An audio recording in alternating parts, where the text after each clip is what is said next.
has warned President William Ruto that he has no option but to address the cost of living, saying the current taxation regime is not sustainable for the economy.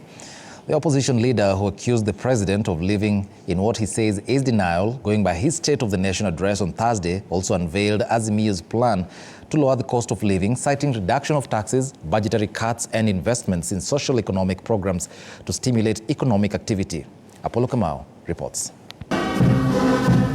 As reality dawns on Kenyans that the government is not reducing taxes and fuel prices anytime soon, in the wake of President William Ruto's State of the Nation address on Thursday, the opposition has piled pressure on the president, telling the president to stop living in denial and fix the high cost of living crisis that has hit poor families hard. The government today is living in denial. If you listen to the State of the Nation address yesterday, if you were talking to some people who are living in planet Moon, we have said today that the cost of living is real and is killing the people. It has to be addressed. And yesterday, listening to President Ruto and talk about reality checks, this is the reality of our times.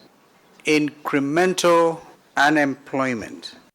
Azimio has now offered what it says is a quick remedy to fix the crisis by telling the president to reduce taxes and fuel prices, reducing the national government budget by 500 billion shillings, reintroducing socio-economic programs like Kazi Mtaani, scrapping some overlapping state departments, fighting budgeted corruption, and reschedule payments of debt until the economy improves. For us in Azimio, reduction in the cost of living is a priority economic imperative.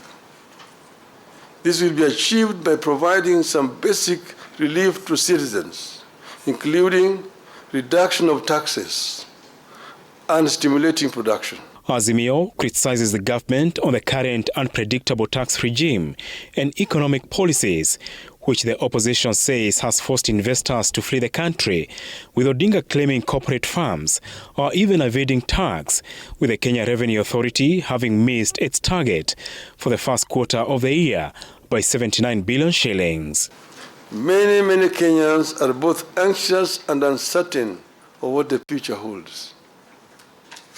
The country is going through a recipe of policy mistakes, failures, and shortcomings served in an authoritarian, paternalistic leadership style.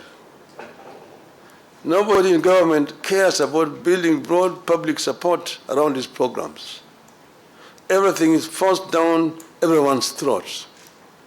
The opposition has further called for a review of the Hustler Fund after borrowers defaulted a cumulative figure of 2.9 billion shillings, amid calls to increase the lowest borrowing amount of 500 shillings.